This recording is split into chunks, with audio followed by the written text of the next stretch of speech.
What's up, everyone? I'm Janitor Jake. And I'm Chris K. And welcome to the American Gaming Geeks. Ready?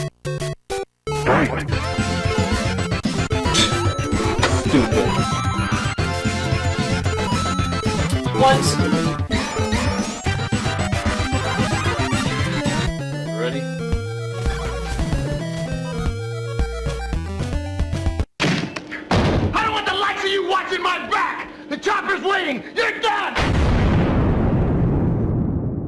All right, and welcome back for another episode. Now, if you're new to the channel or you want to get right straight to the game, you can go to this number right here, and it'll take you right to the gameplay. Otherwise, we are going to get the show started. And so today, we're going to go a little bit more old school and play some good old Atari 2600, or Atari VCS is what it originally was called.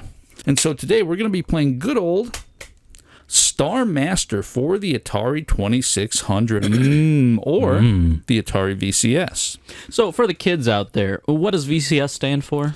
Video Computer System. Ooh. And so anyway, like I said, we are going to be playing Starmaster for the 2600 because this is one of those few games that you can actually beat. And so one of the things too about this game is that, you know, I don't have it complete in the box, unfortunately, but I do got the instruction manual, and I have the basic instructions, and I have the power of the Starmaster. It says only after much training you can assume the power of the Starmaster. Let this manual be your guide. And if only you knew the power of the Starmaster. And so, yeah, there's like a ton of information on here, but the gameplay itself is actually pretty basic. And so while we're playing the game, I'm going to go through and be reading the manual, and we'll just see if we can beat this son of a gun.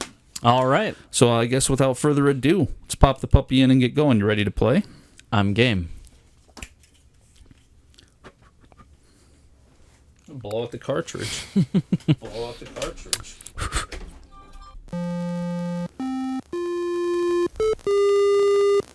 Ooh. Is that 2001 Space Odyssey? I mean, it could be. Bum. All right, and so this is pretty much the title screen for Starmaster. Nice title.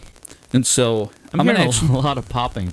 Yeah, and I don't know if that I should probably replace my coax cable, because that's the thing. It's not a modded console, and it's just got the regular coax cable out into our VCR. But anyway, I'm going to hand it off to you. Ooh. And then I'll let you play and test it out and have some fun with it.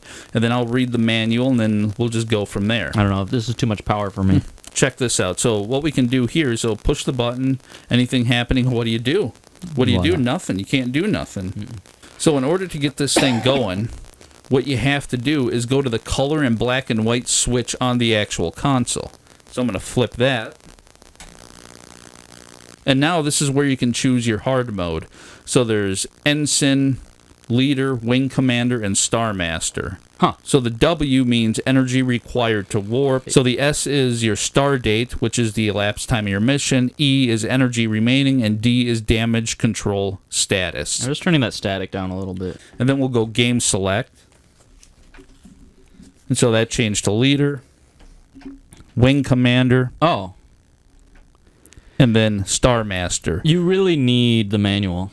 Yeah, and that's the thing with a lot of Atari games. You really do need the manual to have it describe how to actually work and play the game. And so we're going to go with Ensign. And so to kick everything off, we just have to hit game reset. So you can reach over and pull that down whenever you're ready. Okay. And now you're flying. Oh, I'm flying. This is the thing. Okay, right, left. Oh. Up and down don't seem to have much of a graphical change. You can tell left and right. Yeah, if you go up and down, you can see it, but it's very subtle. Now, Are these inverted controls? It could be. It feels like inverted. Yeah.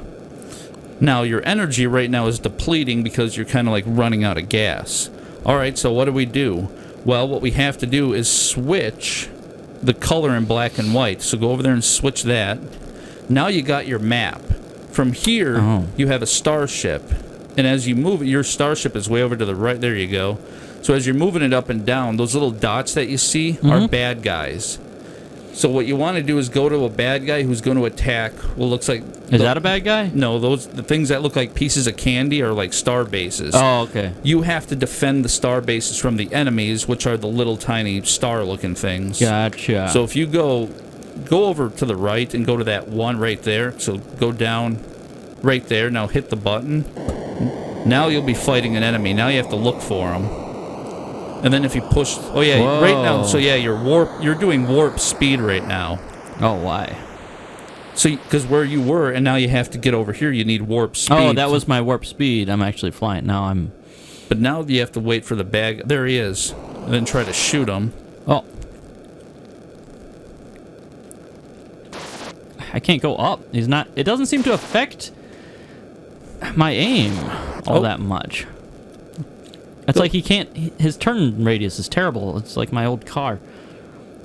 Get mad. Get mad at it. I will. I'll do it then. Give me that thing. No. It's mine. You can't have it. I understand why these things wear out so much, because you really like, go. Well, here's the thing, like, you don't have to be that rough with the controller. Yeah. Like, if you just barely move it, it'll move. It's just the game is so slow. Yeah. I mean, that's why the controllers wear out, because the game is just so... Oh, that's right. Inverse controls. All right, so now you killed him. Okay. Now you have to go back, so do the black and white switch. Okay. Go to your map. Well, okay, I don't go. Is that a glitch? Yeah, I have no clue. All right, well, apparently you, like, beat all the bad guys. I win, I guess. Do I go to another base, maybe? I've never seen this happen. You're supposed to play until you beat all the bad guys. I'm just that good. Go over and go to... go back and try to go to one of those bases, I guess. And so dodge that thing. Oh, there's... Oh, yeah. That's a meteor. I didn't know that. Sounds like Doctor Who sounds. And the funny thing is, the farther... Okay, so that, I believe you have to line up with it. So you have to take your thing and just leave it lined up so you can dock in there. There we go, I guess. Now you just crashed. The base smashed on your windshield. And that's the thing. I haven't played this game for a very long time, but it's like, oh, I'm pretty sure we won. Did we just win? But I don't remember it freaking out like that. Like, why'd it glitch? I don't remember. I thought you had to get closer to it. Should we try again? So hit game reset. See, now all the people Bunch are of dots. back here. So it's at different places. So I should try this one? Oh, they're moving. See, and the reason why they move is they're trying to attack those other star bases. Okay. So if you go there, there's going to be 3 of them. Let's try it. Just see what happens. Try to avoid that thing. And the ways to lose is getting shot, getting hit by the meteorites, or running out of energy. You have to imagine these airplane controls. So there's an enemy to your right. And every time that was a meteor. That was a missile that he shot. Oh, was it a missile? Dagnabbit, they're hitting me.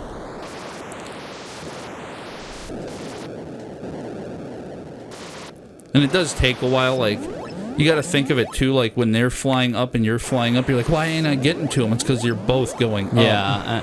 And so you just have to, like, hold down. I'll dodge the missiles first, and then I'll go after him. What? What, someone hitting me from behind? This is tough. Why isn't it firing now? See, I don't get that either. Oh, I think so. Yeah, so you lost. So where it says D, that's your damage control status, and I think they shot out your lasers. Boom, boom, boom. So I think what happens is when that happens, you have to leave and then go and try to dock at a station so you can get repowered up. Just hit game reset. Just reset the whole game. Yeah, and every time you shoot your lasers, too, you use up energy.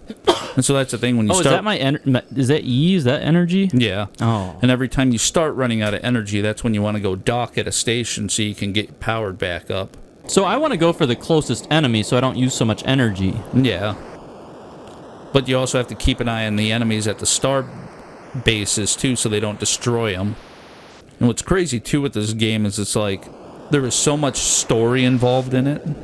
Like, there's a lot of story. Like, when you first read the instructions, like right here on the front, it says, You are alone in space. A critical and difficult mission awaits you. Carefully read these instructions and commit them to memory. Then study the power of Starmaster. It will help to instruct you in the ways of advanced space combat. It's like a book, and it's called Basic Instructions. Exactly. It's like a 5-page book. All right, so you destroyed him, so then... Oh, okay. I'll go for these guys, I guess.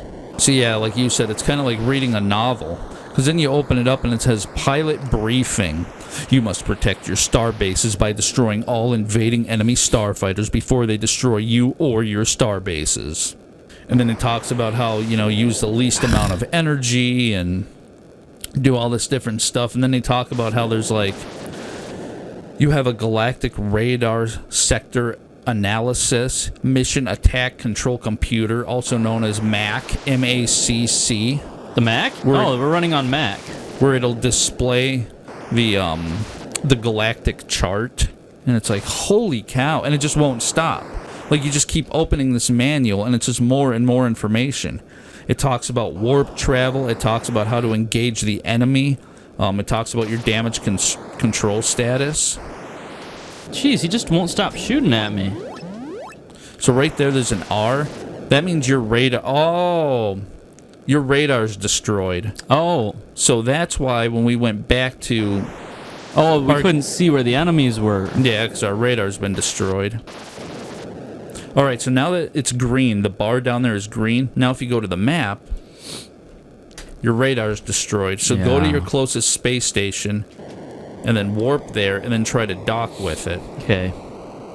So like I said, I think you have to be right in the middle. Now, why it freaked out and just stopped the last time, I don't remember.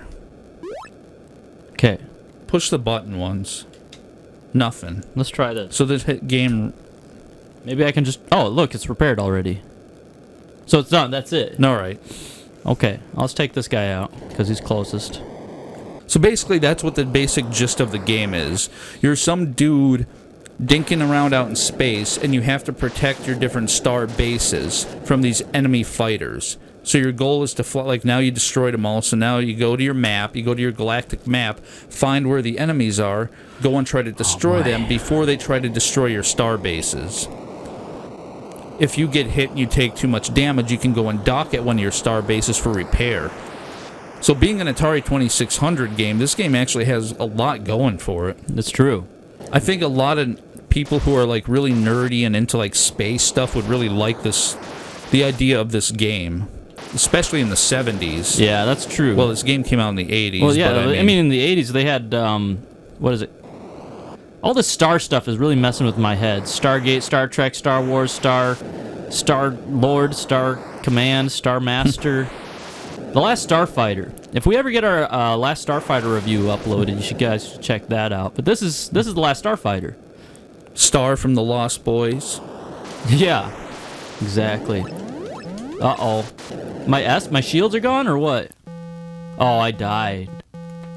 I did. Wow. Okay, now I understand the game. Yeah, so your shields are destroyed, which means one more hit from an enemy fire or collision will destroy your ship. Sure did. All right, now I understand the game. I feel like I had a real good go of it. I'll let you try it. All right, so now what we're going to do, leave it on ensign and everything's fine. We'll just go and hit game reset. All right, so here we are farting around.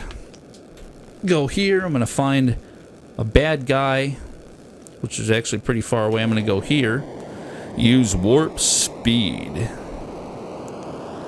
Get out of the way of the meteor. All the nerds out there will be like, you know what would be cool if they went to Plaid? Alright, so there he is. There we go. Took him out. Done. Easy. Nice. So now we'll do that. And now, so they're ganging up over here, so I'll go to him. When was that movie made, though? 1984. Spaceballs? Yeah. No, Spaceballs, I don't know. 1994? I mean, it was old. It's pretty old, yeah. I don't know. So my lasers are shot, so now I have to get out of here. So now I have to dock at the station. So this is what I mean. So now, and you're too busy over there trying to watch movies. So now my lasers are out, so now I got to warp speed out of here and try to get to one of my stations. Trying to do a movie reference that's totally relevant. Just getting tangled up in cords. So you're fixing your what engines? My lasers. Your lasers. 'Cause that's what we were talking about before, though, with certain games and like the timing and releases of things. It's like we might be like, you know, what would be cool if they had it go to plaid. That would have been something really cool. I don't know why they didn't do it. It's like, well, probably because the movie didn't come out until after this game. Yeah, it's funny looking back on like all of these things. It's like you'd have to have time travel in order to have all of these references going on. Foreshadowing. Because if they did go to plaid, then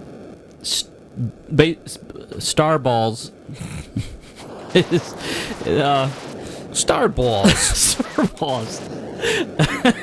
I don't even know how many Spaceballs. enemies. I don't even know how many enemies are in here. I think 2 or 3. Yeah.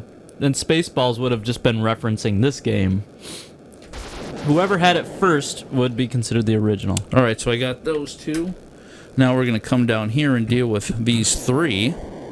And so where it says Activision, that big red bar, that means I'm in like... You one more hit and you're dead? I'm in enemy territory. Oh, you're in enemy territory. Oh, that means I there's see. bad guys around. Oh, uh-oh. Oh, that was a far away shot. Yeah, that was a nice shot. A headshot. You can get Victory Royale. So if it flashes blue, that means you shot the missile out of the air. And yellow means it hit you. Oh, I didn't even notice that. What?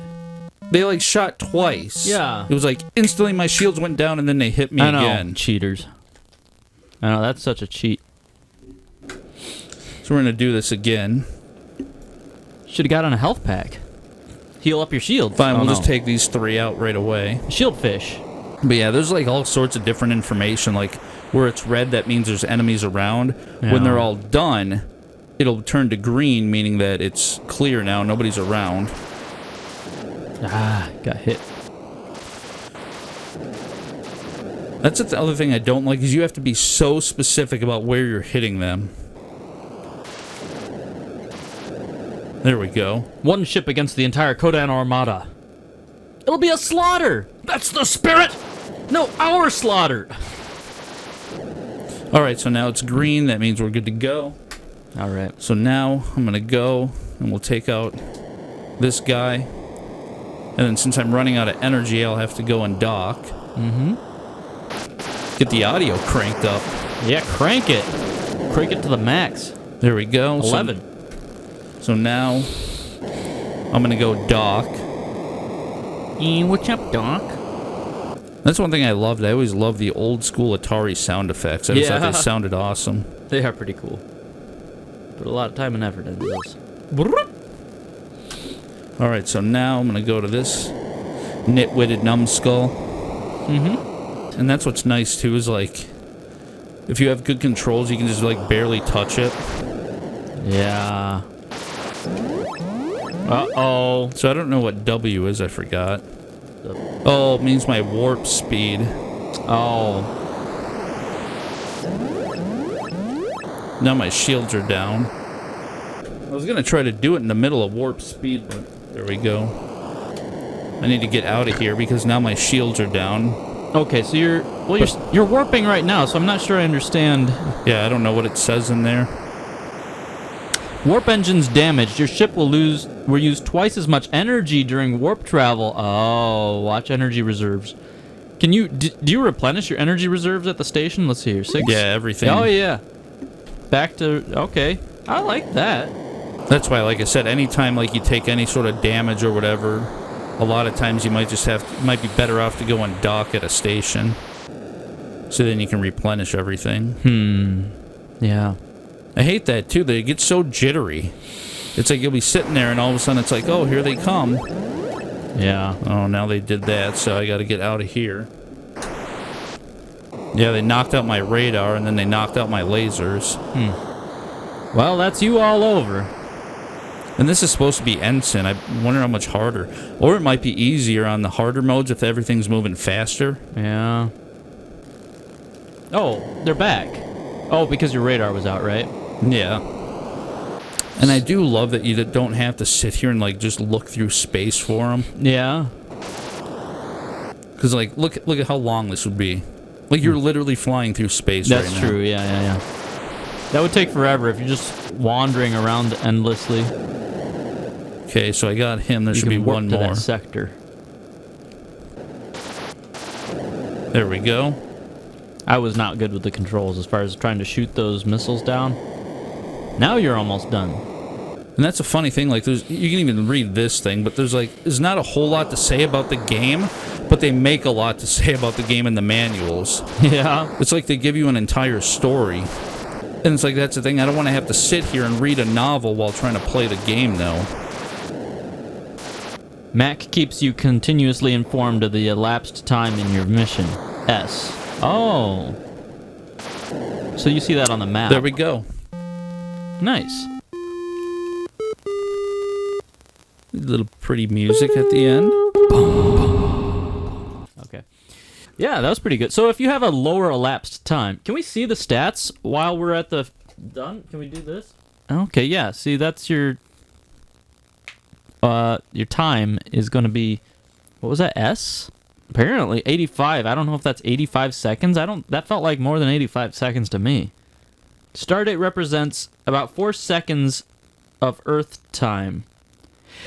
Oh, your evaluation is affected by how long you take to complete each mission. So it's 4 times 85 seconds. And so, yeah, so that was Starmaster, and that was easy mode. And I don't think we really need to go into, like, medium and hard, but we can check out I'm curious, Starmaster. Yeah, I'm curious what the difference is, though. Like, does it have... Oh, wow, yeah. So lots more enemies. So all it really does is it adds more enemies and makes them go faster. Yeah. So we'll go right to Starmaster and give that a shot. Okay, Starmaster is the main. You're the master. So now, yeah, so now they're in groups It's of like threes. every single time, except that one straggler up there. Oh, that thing came in really hot. Oh, yeah, there's a lot of missiles, and it's going faster, too. Oh, I mean, meteors. Yeah. You know what I love about that's the meteor effect, and their missile is the same effect. In the last Starfighter, their weapon to destroy planets was to launch meteors. So instead of having weapons and missiles, the meteor was what they were launching. Holy cow. I don't know if they were destroying planets. I can't remember now. It's been so long. But they were launching... I remember they were launching... I'm pretty sure. I might be quoting that completely wrong. I'm already down to like I'm really good at questioning 3,000. myself. Yeah. And the thing is, your ship still moves very, very slow. Yeah. So everyone else is going fast except for you. So it's like right here, like if you see something coming out of the corner, it's like get out of the way. It's like you don't have time. Why is it flashing? That means I'm almost dead. Oh. Or I'm almost out of Out energy. of energy, yeah. Wow. That's a lot harder. That would definitely be worth it, though. I don't even know if you can destroy these. Oh, yeah, you can. I didn't even know you could destroy the meteors. So if they're like way off in the corner, it might be better for you to dodge them. But if they're right in your face, you can shoot them. But these guys shoot so... Well, that was a lucky shot. But the enemies shoot so doggone fast, though. Like... And then trying to distinguish them between the stars when they're really far away is a pain, too. What year did this game come out? Like 1982, I think. 82. So it was just a couple of years before. I don't know. Yeah, that's the thing is like 1982. The last Starfighter was supposed to come out in 1982. And they didn't have time to get it done. The studio forced it to come out earlier, but this says 1984. I thought last Starfighter came out in 1982 or 3. Interesting. So there, example, I went to my star base and I was like, where is it? It's because they destroyed it. Huh. So they'll destroy your star bases. Wow, they actually did attack the star bases. All right, so now, so yeah, this is what I was saying before. It's like you have to try to get to the enemies that are like right by your star bases so you can destroy them. Now my lasers are down. But if you try going to your map during warp, you can't. Now you got to go back. So this is definitely a lot tougher. Looks like it's harder to aim. It's a lot more jittery. All right, so now I'm going to go up here and try to take these guys out. And that's the problem. They might hit me again and take out my lasers. Yeah. Oh, your warp is gone, so you're using a lot more power to get there. In the middle of your warp is down. Wow.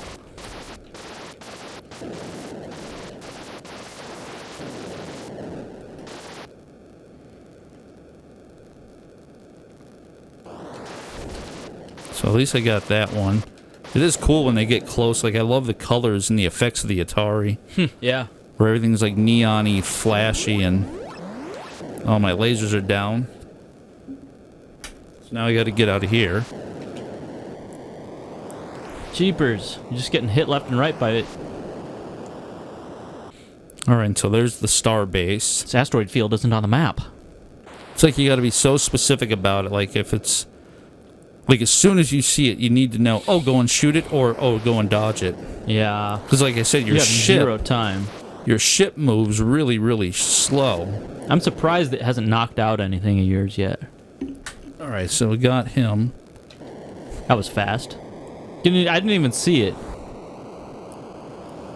So here, there, like... Now look for the meteor. Okay, nothing. And I have to be careful with shooting too many lasers, too, because that eats up your energy. Oh, yeah. By the time you get there, you might not have enough to fight him. Like, look at that. Yeah, just out of nowhere. He's shooting you now. Oh, But it looks like someone's shooting you. slow. So slow. Holy cow, that could give someone seizures. We apologize to our epileptic audience. Oh, and they took out the other star base up there. Oh. People died because of you, Jake. I don't know. Yeah. And right here, I might not have enough energy. Oh, wow. 600, 500. Looks like you had enough to get there. Your warp is really using a lot of your energy. Bloop. And you can just see them on the map. Yeah, you like see 'em they're just moving. all coming down towards that space station. They're moving. It reminds me of Galactic Conquest and Star Wars Battlefront 2, the original. Like they're moving their ships around trying to get to your planets. So yeah, it knocked my shields down, but... So definitely a lot harder. But, I mean, that's really the only difference between easy and hard, is that there's a lot more enemies. Yeah. And they're faster. They're moving faster, taking things out. They're much more aggressive. All right, so that was good old Starmaster by Activision Starmaster. on the Atari 2600. All right. So what do you think of it? I actually liked it. I want to play more. So yeah, it's definitely a fun game. And like I said, it's one of those instances of an Atari game that you can actually beat. And when we encounter one of these Atari games that you can beat, like... they're some of my favorite games. Like, I love the simplicity of it, and yet the challenge is in the skill, and you know, yeah, you got to use a little imagination, but you know, I love the simplicity and strategic mindset as playing a regular game. Yeah, and that's the thing, too, that a lot of people who grew up with the older games, like the Atari and the Nintendo, when you ask the older generation what they think of the newer games, they generally don't like them. Yeah. And one of the reasons being it's because, are you playing a game or watching a movie? Yeah, It's exactly, like back in the day when you played a game like this, I mean, you guys saw, you put it in, super basic graphics, like things aren't even a ball because they couldn't make balls, they had to make squares. And so it's like you have these things, you have to use your imagination as to what's going on, but it required a lot of skill and a lot of focus on what you're doing. Yeah, it's like, imagine you're used to like regular sports, like tennis or football, except and all of a sudden you'll get like these. All right, time out. Everybody get together and start acting out a story. It's like, what are you doing? Play a game. Yeah. Right? I like modern games for the fact that it's like, you know, jumping into the holodeck on Star Trek and living out the character's life. But at the same time, it's like it's good to have an actual an actual game with real gameplay. Yeah, because the thing is, like, we can even compare something like this to, like, Cyberpunk 2077. It's like when we play Cyberpunk, it's what is it? You start off, you're watching a story. Yeah. You're watching these characters. So, yeah, you're getting involved in it, and then you eventually take control of the character, and you're like, oh, let's look around this environment. Let's see what's going on. Oh, Yeah. And it's like hours and hours and hours, where this, it's like you just throw it in right away, and you're playing the game. Yeah. But one of the other things that I loved about Starmaster was, like I said before, trying to explain it while playing the game was hard, but you get your basic instructions, and then you also get, like, the other manual. And it's like, this is where they give you the story, and this is where they get nerdy about it. There's a lot into it, but, like, once you understand, like, the symbology, and it's like having just a regular HUD and everything, heads-up display, and you understand what's going on. It's like, you can get really involved in it. You really do need the manuals for these older games. Yeah, that's true. Because if we never had these manuals and we just put it in there, What's W? Yeah, it would have taken us so long to try to interpret what's actually happening. You figure it out eventually from trial and error, but you wouldn't know why you're seeing this, what that means, and everything like that. I also like the fact that when you beat the game, like, someone shows up from outer space and recruits you into the Starmaster Armada.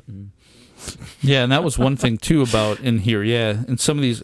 Does it actually say anything like that? I was just making fun because of Starfighter, Last Starfighter. Yeah, in most Activision games, if you go to the end of their manuals, it'll say, enter the order of the Supreme Starmaster.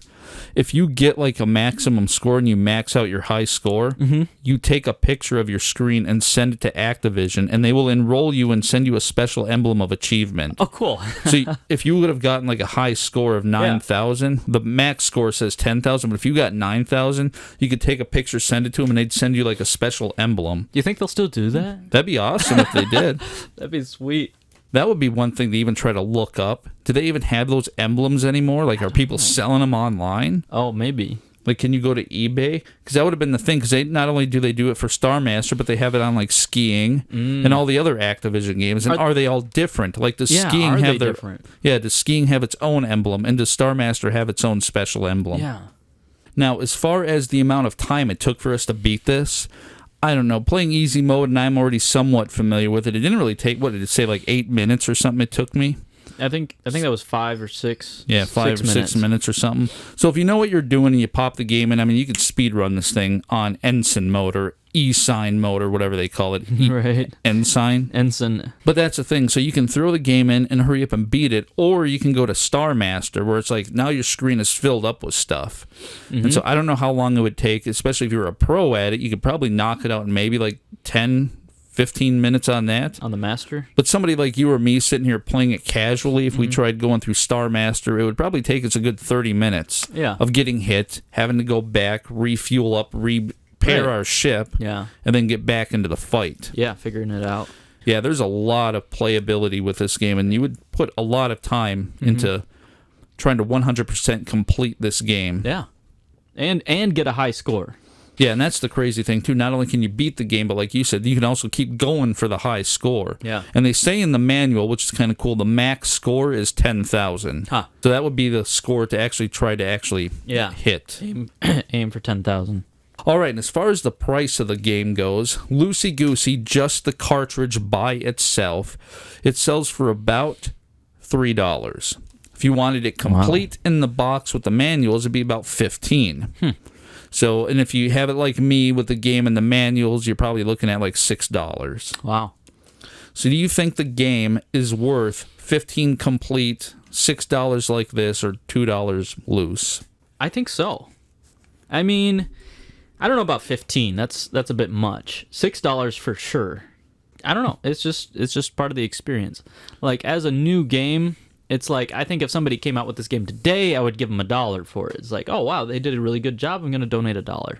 Yeah, and that's the problem that you and I have always said, and we'll always say it to the end of time. Yeah, it's really hard. It's really hard trying to price and evaluate games, because if the game was so rare that it's worth $1 million, collectors will pay $1 million for it, so it doesn't matter. Yeah. But we're trying to talk about the gameplay. Is the gameplay actually worth it? And then all of a sudden you run into that issue, like now we're comparing the gameplay of this to like the gameplay of something like Cyberpunk 2077. Right. Or now we're comparing it to Halo. Yeah, and there's a lot of like amazing games like that are just free. Yeah. And so that's what really messes with our heads. It's like, oh no, this Kid Clown is worth $1 million, and then over here, you can play this, that, and the other game for free. Yeah, like Skyrim. Skyrim's like a $4 game complete on the PS4. Yeah. Minecraft is free. And it's like, how do you compare that? It's so crazy. And so one of the things we've been thinking about is kind of comparing them to their own little genre. Yeah. So, for example, if we're playing like Starmaster, and this is like a $15 game, and then Adventure is, let's say, a $30 game. Yeah. It's like, do you think this is worth it in comparison to Adventure? Or like if this is $15 and Pac-Man is $15. Yeah.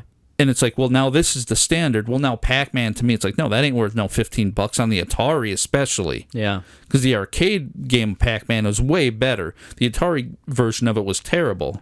Yeah. And so then it's like, well, no, Pac-Man is worth like $2. I'll be honest. If I was like really wanting to sit down and nostalgia out, I would be willing to pay $15 to have this game. Because there's a game out there that I played when I was a kid, and I can't find it anywhere, but I can find it online for $30. It's like, well, I guess I'm spending $30 on this game because I want it. Yeah, because like as far as the gameplay goes, it's pretty simple. It's pretty basic, especially compared to newer games. Yeah. But it's fun and it's addicting. Yeah. And so is it worth it for you to spend? I think it would be worth, like you said, $15 is kind of pushing it. I would say $10 complete. Yeah. You could really get your money's worth out of it. Sit down, read the manual, read the back of the box, really nerd out. Yeah. And you could like get full nerdy and like sit here and have your setup and shut the lights off and have stars and twinkly lights everywhere. Right. Read the story. Create an experience. Yeah. Put the game in and then just sit there and try to like go through every single stage. And I can't separate the gameplay from the console, because the console is an integral part of the gameplay and the experience. Because you're hitting switches on this thing to try to play the game, and the joystick. It's like if you had a computer emulator, it's not the same thing. And this is where a couple problems arise. Number one, if this was an emulator, would you still be able to play it, considering you have to hit the switches? Now, I know certain ones, like, I forgot what it was. You'd have to use the keyboard. Yeah, they remade something. It might have been one of the Atari flashbacks. I thought there was an issue, though, a long time ago. There was a game that came out on one of the Atari flashbacks, and you really couldn't play it because it required you hitting the switches. And it didn't have the switches. But it didn't have the switches, because the idea was, you just push the button and play the game. Right. But you had to hit the switch. So I thought there was a game that acted up that way. So that's a problem, is if you somehow had to play this game that required you to do the switches, but you can't, like if you're on an emulator. Yeah. And now you have to somehow integrate the console into the emulator, but the game is only emulating the game, not the console. Right. So how do you push buttons saying go to black and white? How do you do the game select? You don't have the tradition. You have just the traditional controller. You only have a button and a joystick. It's not set up to be able to switch to the map and stuff. And so that would be a problem, which people would have to figure out in the emulation world if they haven't figured it out already. Yeah. But anyway, that could be an issue. And the other issue is with newer games being digital now. For example, let's just pretend that Nintendo bought Atari stuff or bought Activision. And let's say you can play Atari games on the Nintendo Switch now, but the only way to do it is to buy it. How does that work? Get a subscription. Are you lucky enough that it's on there? All of a sudden, Starmaster comes up. You get it, and you have a subscription. You can play it. Guess what? Now they removed it and stuck a different game in there. Yeah, now you can't play it anymore. Now you can't play it anymore. Yeah, if you have like a Nintendo Switch and you play like the catalog of games that they have, they can change it every once in a while on you. And so that's why recently the price of games, I believe, has been skyrocketing, is because people now want the actual physical game so they don't have to pay these stupid subscription prices. That you may get what you want. So anyway, that was good old Starmaster for the Atari 2600 by Activision. Like I said, I thought it was a fun and enjoyable game because it does remind me of those old Flash games or HTML games, and you can really get into it and play it. Even though it's simplistic and basic, the gameplay is fun, and it gets pretty nerdy with the manual. I like it. And so, without further ado, we're going to take off. So, whatever. I'm Janitor Jake. I'm Chris K. And we will see you guys next time.